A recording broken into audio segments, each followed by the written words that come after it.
The full kit is a combination of a wall tent base camp with annexes that fold up into what you can carry on your back. That's the basic idea. So frustrated because it's been years of development, incremental development, and then I get overwhelmed by anoraks and wool coats and I have to focus on that. And then I unpack this from the box and assemble it all together. So this was a prototype I put together maybe 2 years ago and took it up ski touring with my kids up on Mount Sterling. And it's a frame pack. Now, in this, at the moment, is everything I would have for sheltering in the snow. Sort of, ready for a minus 10 or 15 degree time. I weigh 92.5 kilos at the moment, and this is coming in at 111, maybe 112 kilos. So that is nearly 20 kilos, 18 to 20 kilos. When I go for a week or more in this setup, so that's carrying food and cooker and water and everything else, cameras and everything, and then a lot of my kids' stuff, so that their weights are less, I can carry uncomfortably 30 to 35 kilos. That's an uncomfortable load, but I can do it. It's a heavy load. If I was walking in the Kimberley with my mates for 20 so days, it'd be about the same, about 15 kilos worth of foods and a fairly lightweight sleeping shelter kit. I've heard people going out for that long in the Kimberley on 20 kilos. I don't know. I mean, I don't spare on the bed and stuff. I like to take comfort. A lot of this is, all of this is non-plastic. That's the point. Non-plastic and makeable by me, makeable by a lot of people who have a heavy enough sewing machine. Very simple designs, easy to maintain, easy to repair and things. So let's take off this prototype pack. Now, don't look too closely because I've taken off clips and pilfered from it to make other prototypes and things. But that's the harness. So you should recognize a fairly standard pack harness.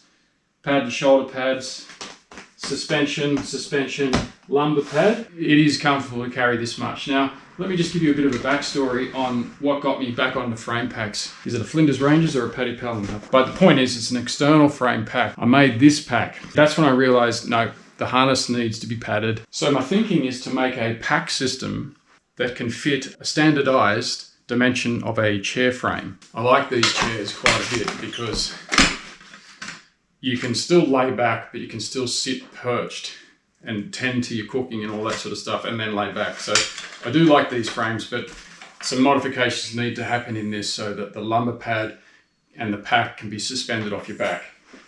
I don't think I mentioned how important it is to suspend your pack off your back. Obviously in the summer and the heat, it's nice to be able to get some ventilation through your back.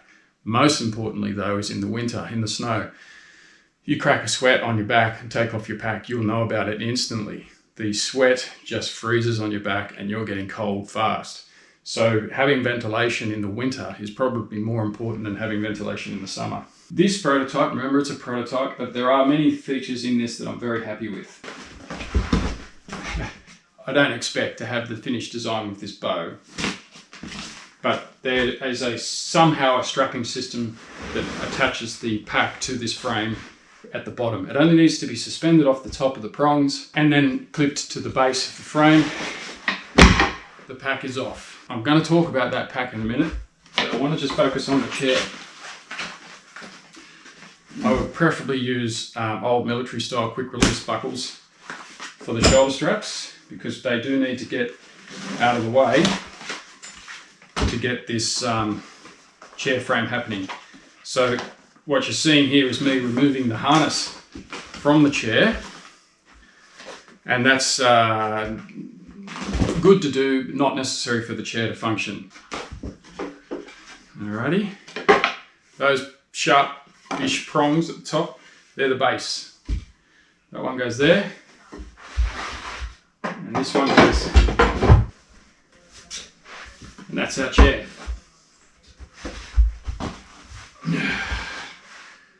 And I'm not lying, I fell asleep in this chair up on Mount Sterling. Okay, that's the chair frame. Getting myself hot and steamy with the passion of this subject. I seem to be the only one in my friend circle that highly values a chair. When you're walking long distances day after day after day, to be able to lean back on something is so good. That's why we seek out a tree or a rock. Trees have rugged ground underneath them, and you're leaning up and there's ants running up and down the tree and stuff, and it's nowhere near the fire. Rocks likewise. A chair is good. I can situate that in the proximity of the fire, do my cooking, lay back, keep toasty warm. I don't know why I have to have this argument with my mates. A chair is just worth it. Now, if you can carry a chair on your load without adding weight, then that's a win-win, hence the chair frame. So the frame pack has now become a folding chair. Now, the pack. What we have there is a ground sheet. All right, now what we have in here. In the winter, I'd be wearing this wax canvas anorak and wax overpants, feather down sleeping bag, feather down quilt. Now this is a wax canvas poncho lined with wool and a sheepskin in it. These things fully insulate you from the cold ground, including snow. And I can wear this as a poncho. This is a tubed head poncho, big tube hood. And there's reasons I've done that, and I'll maybe explain that in a different video.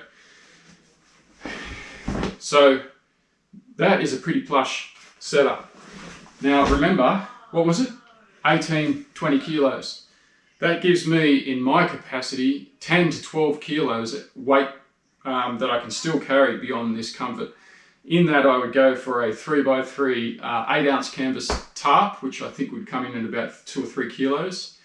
Adding, including the ropes and stuff.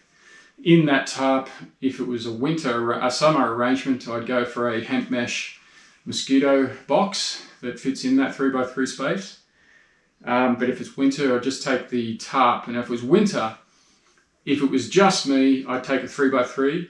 If it was me and one other, I'd take a 4x4 and get that pitch that's necessary for sealing yourself up in there. And I know I'd be super comfortable and warm in a very cold night, as long as I kept the wind off me. The cooking equipment, I just carry a solo stove, wonderful things, solo stove, twig stove, and in that I keep a Trangia metho burner and a bottle of fuel.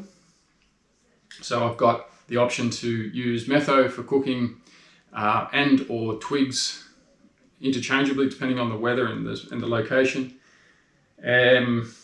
And then I'd have maybe a half litre or full litre thermos, and I'd keep hot water in that at the ready, and a 1 litre water bottle, and that's got my cup with the thermos, the cup. All of that adds up to about 3 kilos. My camera gear adds up less than 2 kilos. We're up to high 20 kilos now. Then I had food. For a week's food would probably weigh, for me, 5 kilos. So now I'm up into 32 kilos. And with that food, that's decreasing in weight. And as long as I've got access to water, I'm okay. So I'm carrying only a litre at a time, maybe half a litre. So I know that for a lot of people, that's a heavy load. For me, that's not a heavy load. So for people like me, 90 kilos, 6 foot mature age man on the other side of middle age, I'm okay carrying that load. And of course, the smaller you are, the less food you have to carry. The smaller you are, the less size you have to carry in the sheepskin and the poncho and everything else. So some of that weight can decrease accordingly. All right, let me know what you think.